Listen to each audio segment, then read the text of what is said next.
Hey everyone, welcome to my channel, and today we are taking a virtual trip to the heart of America's history, Washington DC.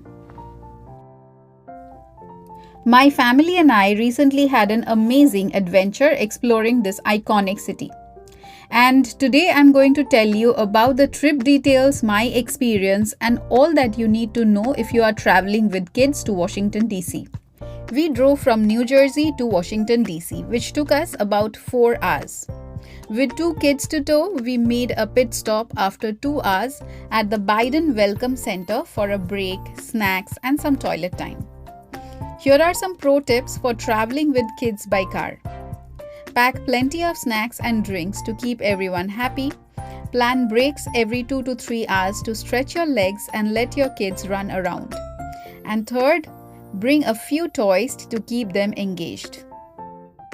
Finding affordable accommodation can be tricky, but we started looking for hotels a month in advance. I also borrowed some books from the library to research about DC's attractions and plan our itinerary based on our interest. So it completely depends upon what you like to visit, and your itinerary can be customized according to that. We stayed at the Embassy Suites by Hilton, Tyson's Corner, which was about a 45 minutes metro ride from the main attractions of Washington, DC. While it wasn't right in the center, which was also 5 minutes away from the nearest metro station named Spring Hill, making it convenient for exploring the city. This hotel costed us $125 per night, and it included free breakfast. Speaking of exploring, the metro is the best way to get around DC. There are 6 color-coded lines that cover most tourist spots. The metro staff are very helpful, and they will help you to purchase ticket, know about the destination station you want to go to, and if you have any query related to ticket purchase, they will help you. The cost depends upon the distance you travel. We bought a day's pass which was $15, of which $2 was the cost of the ticket, and the rest we could use for our commute. So according to my experience, if you are living far away like us, then it's worthy to buy a day's ticket. Otherwise, if you are staying nearby to the attractions, you might not spend $13 a day for your commute in the metro. So you check these things out before you buy your metro ticket. Of course, no trip to DC is complete without seeing the iconic landmarks. Here are some highlights from our visit. The Capitol Building. Our first stop was the magnificent Capitol Building.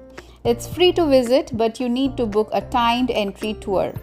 Tours allows a grace period of about an hour, so don't worry if you are running a little late. Once inside, you will be given a tag to explore with your guide. This hall is the center of this building, and it's the favorite spot of mine.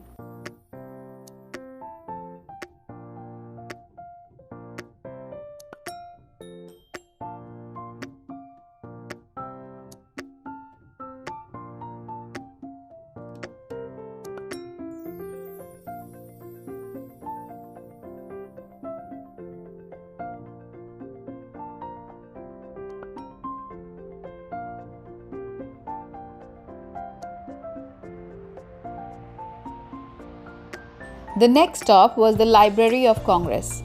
Just a short walk from the Capitol Building, the Library of Congress was unfortunately closed by the time we arrived. So this one requires a timed entry as well, so plan accordingly.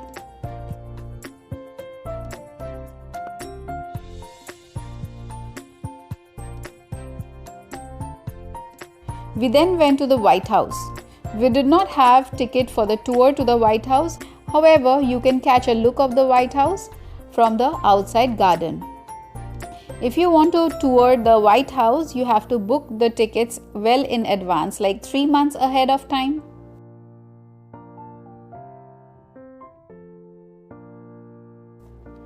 Next, Smithsonian Institution. This world-renowned museum complex is a must visit, with 17 museum and art galleries including the National Zoo, all offering free admission. There's something for everyone.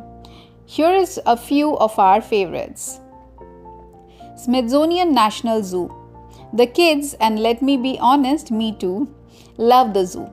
While you need to book a free timed entry ticket, there is no specific time slot. You just have to be there on the day you have booked the ticket for.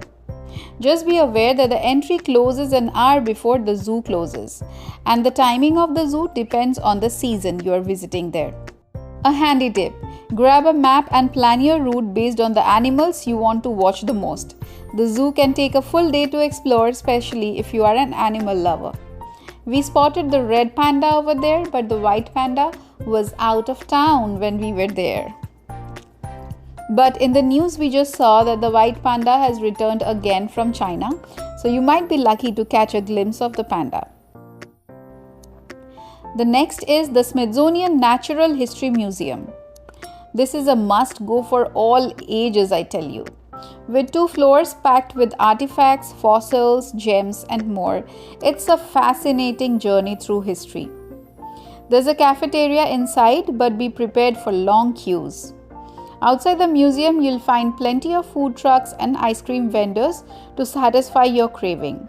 Unfortunately, the Smithsonian Castle was under renovation during our visit, but we could catch a very good glimpse of it from just in front of the Natural Museum. Also, from the same place, you will have a great view of the Washington Monument from the nearby ground. Next, we went to the Smithsonian Air and Space Museum. This is a heaven for space and aviation enthusiasts. We spent a good 2 hours exploring the 2 floors and basement where the cafeteria is located. While some areas were under maintenance when we visited, there's still plenty to see. Be sure to book a time ticket entry in advance. Here you can learn about the history of flights, marvels to space mission, and even touch meteoroids and replicas of spacesuits. Isn't that amazing? There's also a souvenir shop at the entrance for those who prefer take-home mementos. Time entry passes are required for Smithsonian Air and Space Museum.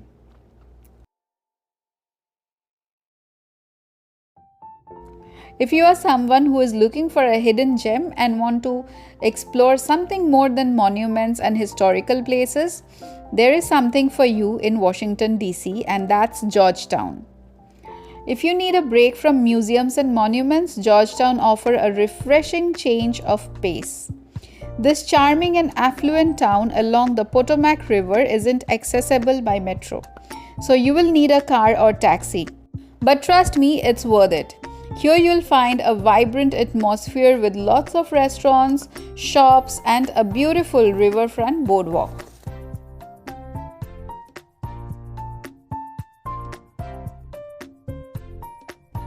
Enjoy a delicious dinner and soak in the live music scene in the evening. Most restaurants close around 9 p.m., so keep that in mind. Parking is available for around $23 and offer unlimited time parking. If you have reached to this portion of this video, then please do not forget to subscribe and like this video. Here are some insider tips as a bonus for you. So first of all, you have to be prepared for the weather. Pack sunglasses, hat, sunscreen and water bottle, especially if you are visiting during the summer months. Manage your time wisely. Don't feel obligated to spend a lot of time at every attraction. Believe me, there are a lot to see and explore. If something isn't sparking your interest, move on and explore something else to maximize your time. And the best part about DC, the attractions are near to one another. So if you don't find interest in something, you can of course go to the others. Finding restrooms. It is a big deal when you are outside, and with kids especially, you have to find out restrooms. So all the museums and zoos where we went to, we could find like washrooms, restrooms with proper changing tables for babies and all. If you are in an open area and if you want to find out a washroom nearby, there is an app called Flush which you can download. All the apps will be linked in the description box below. Among other useful apps was Spot Hero, which helped us find booking parking for our car. Recreation.gov is another app which you must install in your phone to book tickets and see the reservations.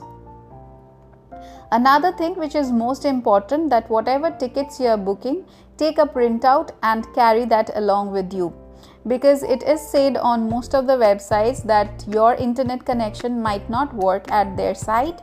So here you have it, a glimpse into an amazing family adventure in Washington DC.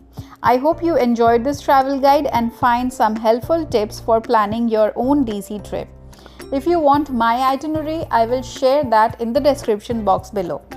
If you have any question about DC or recommendation for your next family adventure, leave a comment below and I will be happy to chat. Don't forget to like this video and subscribe to my channel for more travel adventure. See you in my next video. Till then, take care and bye-bye.